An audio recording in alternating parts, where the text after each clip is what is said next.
Coach Prime, good morning to you, sir. How you doing, my man? My favorite. How you doing, man? Thank you. We appreciate just me and Keyshawn here. And I wanted to start you off because I saw something on the internet that somebody close to you bought you a new mansion. Is that correct? Somewhere just outside of Boulder? They didn't buy the mansion. They wanted me to see several homes that I would like.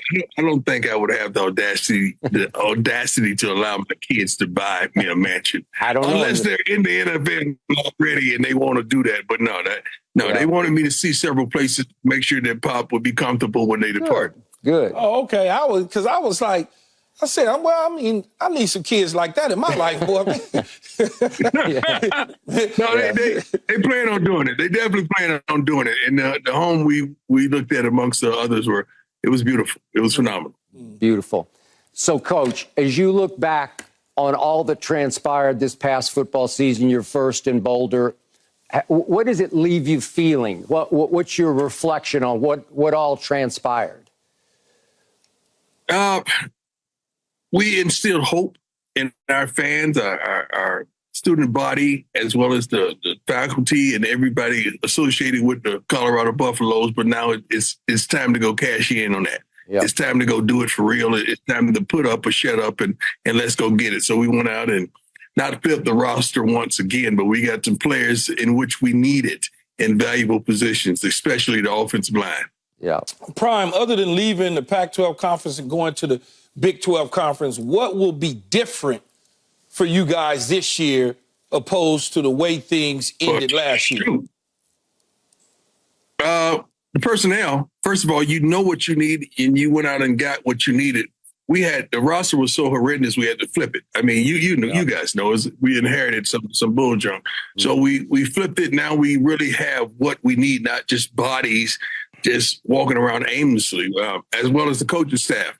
And we're probably going to hire a defensive coordinator within the next 2 days, maybe today, maybe even today, and in the next 2 days, because we had to allow those pro guys to get all those interviews out now. We identified a few of them because I want a pro guy that can teach and instruct at another level. That's what we have on the offense. That's what we pretty much have on the whole darn staff, is guys that have taught and played the pro game, because that's where these guys are headed. And I want to give them the navigational system to get there. But I'm excited about the season, Key, and I feel like we have everything we need to be successful.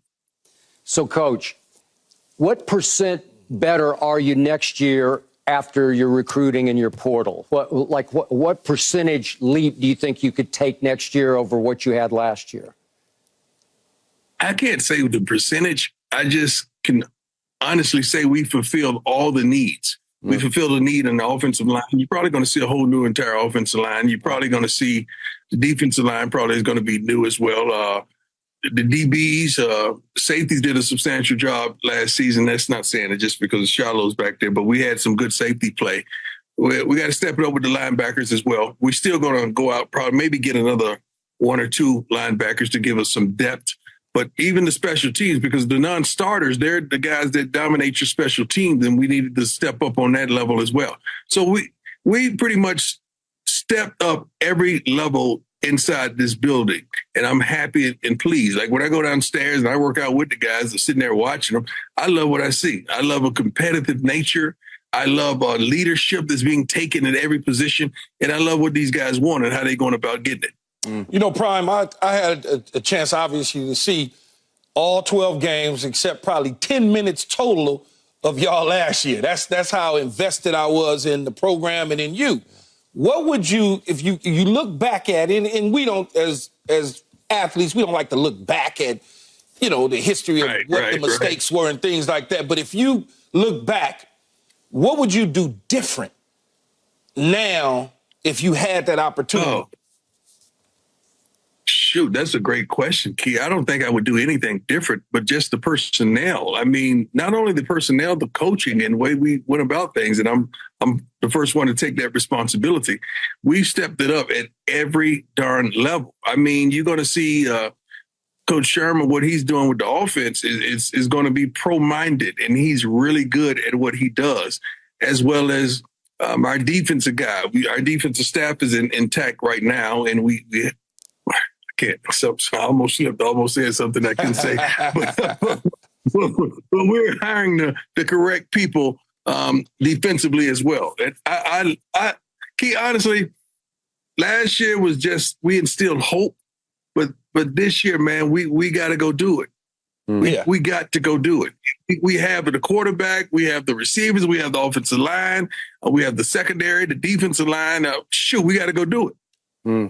So, Deion, I think I read the other day that you said you can be a playoff team next year. Obviously, it expands to 12 teams. Are you sticking by that at this point?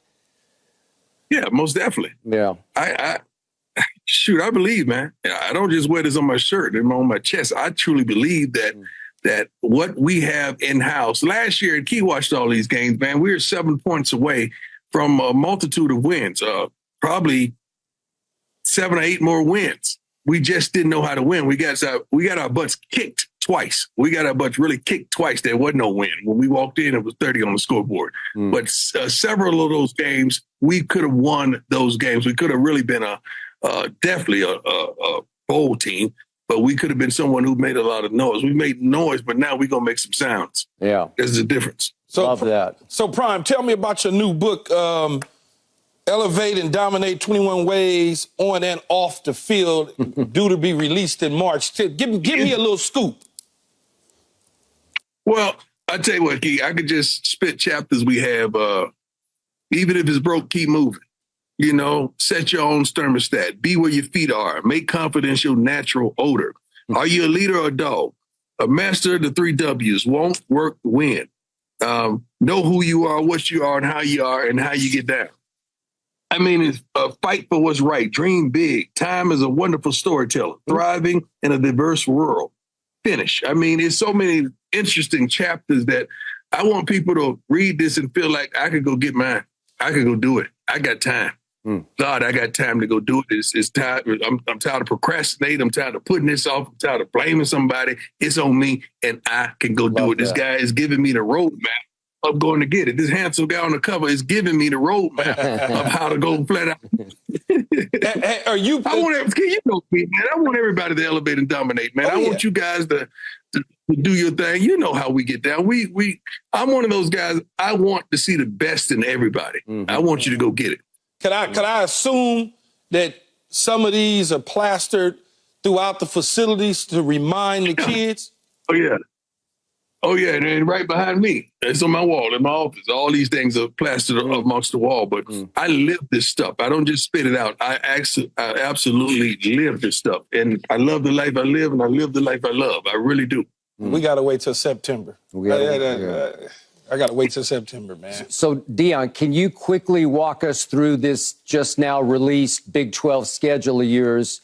You open with that FCS perennial power North Dakota State at home, and then you flip the script from last year because you have to go to Nebraska and go to Colorado State. Go ahead. Yeah, don't underestimate North Dakota State. Those guys come to play, and they can play. Nebraska, that's going to be a good one. They got a wonderful coach, Coach Rule. Colorado State, I wish we could start off with that one. Yes, you do. Baylor, Central Florida, and Central Florida. That means we're going to the crib.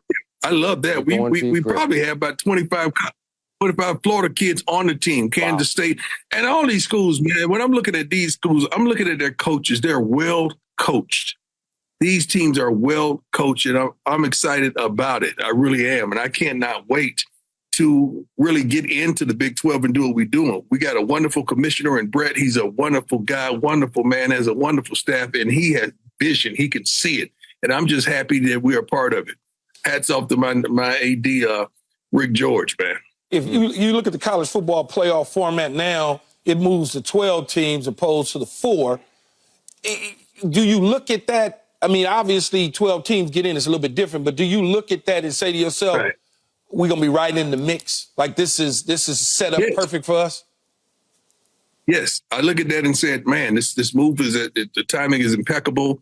The conference is impeccable.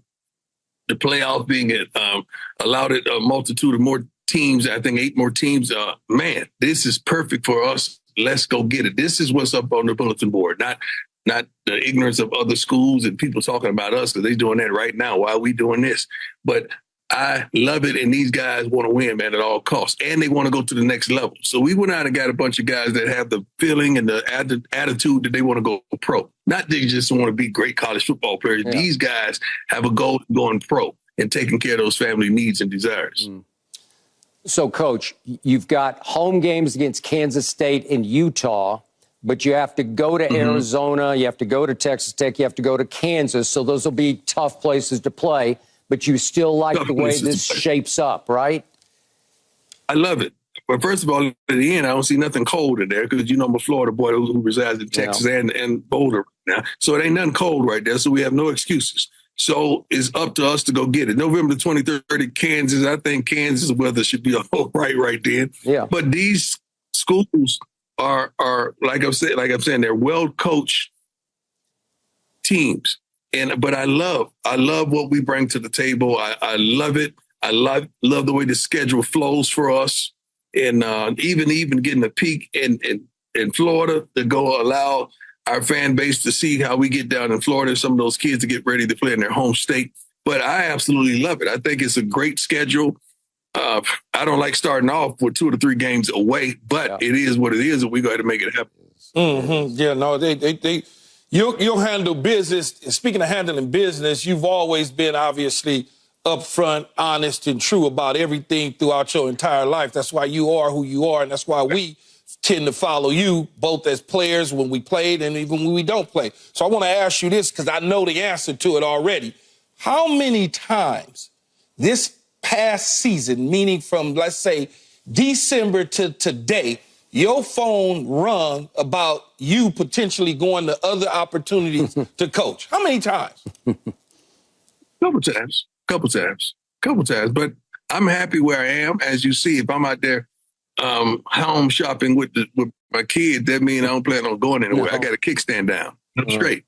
I'm straight. I love this fan base. I'm looking out the window right now, these snow-covered mountains. I've been snowmobiling the last 2 weekends. It's key. That's something that a Florida boy ain't never done in his life. So absolutely love it. I mean, Skip, I even got on one of those lift things, man. I had to get in the one that was enclosed because I was not about to get in the one that you're hanging outside. No. But I got in the lift. I mean, I'm loving life right now. My kids are snowboarding. Shilo and Shedeur, I'm telling him to take it easy, but he went out snowmobiling with a couple of his linemen. So we're doing things that we would have never fathomed, man, and I'm happy about it. But I love me some Colorado. Wow. Like, I'm going to give my boy, Mr. Urick, Brett, my commissioner, he told me this, but I took it after the 3rd time.